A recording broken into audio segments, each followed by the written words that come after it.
Perkenalkan, saya Iana Tunafil Anwar, NIM 1903017495 dari jurusan Matematika, Prodi Pendidikan Matematika, kelas 19A. Video ini digunakan untuk memenuhi UTS mata kuliah Pendidikan Kewarganegaraan dengan dosen pengampu yaitu Bapak Hendrik Pandupaksi. Selamat penonton. Dari nasionalisme adalah suatu paham yang mengatakan bahwa kesetiaan tertinggi individu harus disilakan kepada bangsa atau negara. Mengapa kita perlu adanya sikap nasionalisme? Kita tahu sendiri bahwa nasionalisme itu mempunyai tujuan, yaitu untuk menjaga kesatuan NKRI, sehingga tanpa adanya nasionalisme maka bangsa Indonesia akan tercerai-berai, karena nasionalisme sendiri itu mempunyai 3 fungsi, yaitu fungsi yang pertama yaitu mengikat semua masyarakat, yang kedua yaitu menyatukan mental masyarakat, dan yang ketiga yaitu memperkokoh ideologi nasional. Sehingga nasionalisme itu sangat penting untuk kita jaga agar memperkuat rasa senasib dan sepenanggungan sehingga bangsa Indonesia itu kuat. Apa perbedaan bangsa dan negara? Bangsa adalah sekumpulan orang yang terikat karena kesatuan bahasa dan wilayah di suatu daerah tertentu tanpa adanya batasan dari daerah itu sendiri. Unsur-unsur dari bangsa yaitu yang pertama, adanya keinginan untuk bersatu secara sosial, ekonomi, politik, agama, budaya, dan lain-lain. Yang kedua yaitu adanya keinginan untuk mencapai kemerdekaan nasional sepenuhnya tanpa adanya campur tangan dari bangsa lain. Yang ketiga yaitu adanya keinginan dalam menunjukkan ciri khas sendiri melalui kemandirian, keaslian, keunggulan, dan lain-lain. Yang keempat yaitu adanya keinginan untuk menunjukkan keunggulan dalam pergaulan antar bangsa-bangsa.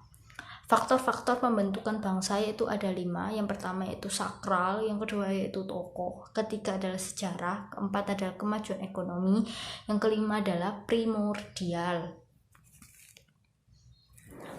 Sedangkan negara adalah organisasi dalam suatu wilayah yang mempunyai kekuasaan secara sah terhadap semua kelompok yang ada di wilayah tersebut dan berhak untuk menetapkan tujuan dalam penyelenggaraan kehidupan di suatu daerah atau wilayah dengan adanya daerah yang dibatasi.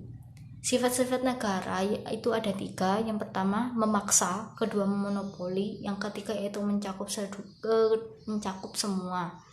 Sedangkan unsur-unsur dari negara itu sendiri adalah adanya penduduk yang tetap. Tanpa adanya penduduk maka negara tidak bisa disebut sebagai negara. Yang kedua itu wilayah tertentu, maksudnya tanpa adanya wilayah maka tidak bisa disebut dengan negara. Yang ketiga itu pemerintah. Yang keempat adalah kemampuan untuk mengadakan hubungan dengan negara-negara lain.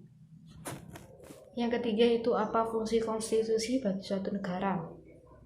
Konstitusi berfungsi sebagai dokumen nasional yang mengandung perjanjian luhur yang berisi kesepakatan tentang politik, hukum, kebudayaan, pendidikan, ekonomi, kesejahteraan, dan aspek fundamental yang menjadi tujuan negara. Yang kedua yaitu konstitusi berfungsi sebagai piagam kelahiran negara baru.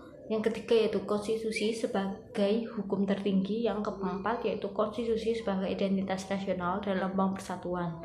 Yang kelima yaitu konstitusi sebagai alat untuk membatasi kekuasaan. Dan yang terakhir yaitu konstitusi sebagai pelindung hak asasi manusia dan kebebasan warga negara. Yang keempat yaitu benarkah bahwa hukum itu tajam ke bawah dan tumpul ke atas? Itu menurut saya tidak benar, karena kita tahu sendiri, kita misalkan ada 2 orang yang miskin dan yang kaya itu bermasalah dan melibatkan hukum. Orang miskin dan orang kaya mendapatkan mendapatkan pengacara gratis dari LBH, yaitu Lembaga Bantuan Hukum. Akan tetapi orang kaya bisa menyewa pengacara lagi.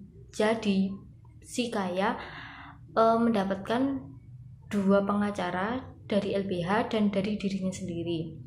Saat pengumpulan data, si miskin dokumennya hanya itu saja, sedangkan si kaya dokumennya lebih lengkap dari si miskin.